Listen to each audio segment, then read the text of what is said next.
Assalamualaikum warahmatullahi wabarakatuh. Kami dari kelompok 13 yang beranggotakan saya sendiri Isa dengan NIM 231011625. Ada juga Imam Ramadan Hidayatullah dengan NIM 231011632 dan juga ada Raihan Pratama Putra dengan NIM 231011638. Kami di sini akan menjelaskan materi analisis dan interpretasi laporan keuangan perusahaan asuransi. Jadi di sini kita akan menganalisis dan menginterpretasikan laporan keuangan perusahaan asuransi perusahaan Askrida Syariah. Ya, jadi di sini kita akan membahas 6 rasio dari solvabilitas. Yang pertama itu ada rasio batas solvabilitas, yang kedua ada rasio kecukupan dana, yang ketiga ada rasio underwriting, yang keempat ada rasio beban klaim, yang kelima ada rasio likuiditas, dan yang terakhir ada rasio pertumbuhan premi. Yang pertama yaitu adalah rasio batas solvabilitas. Tujuannya menilai kemampuan perusahaan asuransi untuk memenuhi seluruh kewajiban jangka panjang dan jangka pendeknya.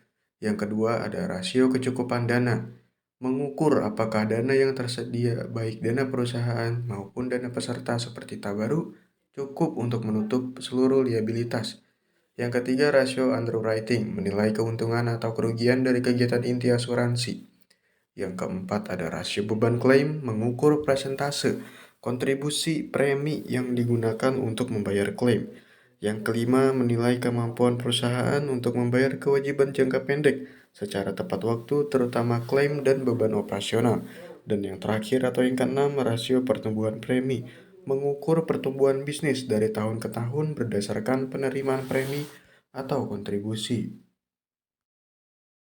Yang pertama kita akan menghitung rasio batas solvabilitas.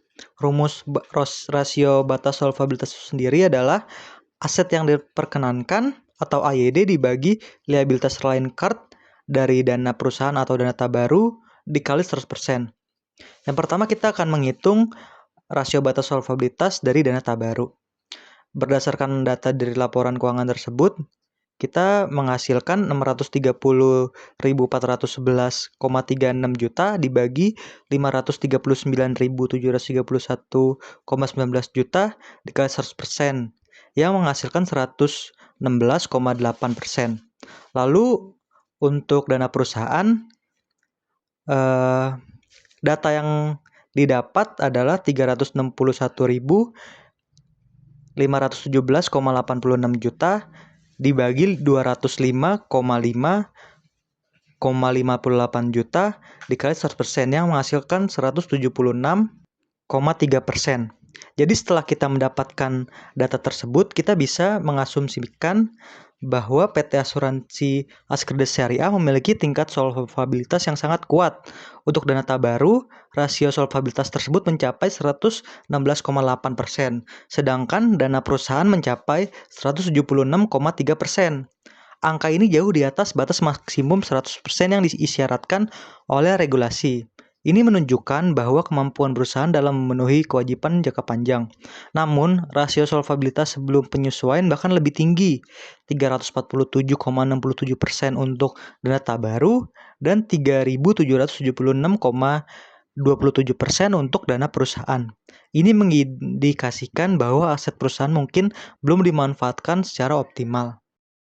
Selanjutnya kita akan menganalisis rasio kecukupan dana. Rumus rasio kecukupan dana adalah total aset dana tabaru dibagi total liabilitas ditambah penyisian klaim dikali 100%. Total aset dana tabaru yang ada di laporan keuangan tersebut berjumlah 144.476,83 juta. Lalu total liabilitas yang ada di laporan keuangan tersebut ada 539.731,19 juta. Lalu penyisian klaim dalam proses di laporan keuangan tersebut ada 35.753 juta. Jadi kalau misalnya kita hitung 144.476,83 juta dibagi 539.731,19 juta ditambah 35.753 juta dikali 100%. yang akan didapat 25,1%. Jadi setelah kita mendapatkan 25,1% itu, kita bisa menyimpulkan bahwa dana tabaru perusahaan memiliki rasio kecukupan sebesar itu, yang berarti hanya sebagian kecil liabilitas dan penyisihan klaim yang dapat ditutup oleh aset dana tabaru.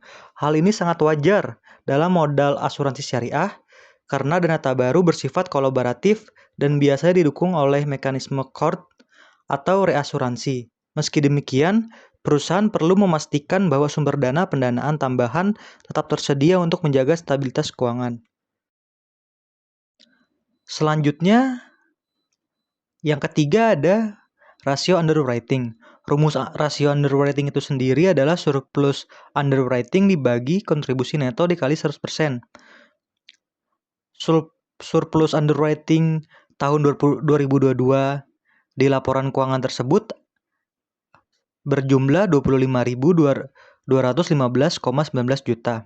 Sedangkan kontribusi neto tahun 2022 berjumlah 409.119,5 juta.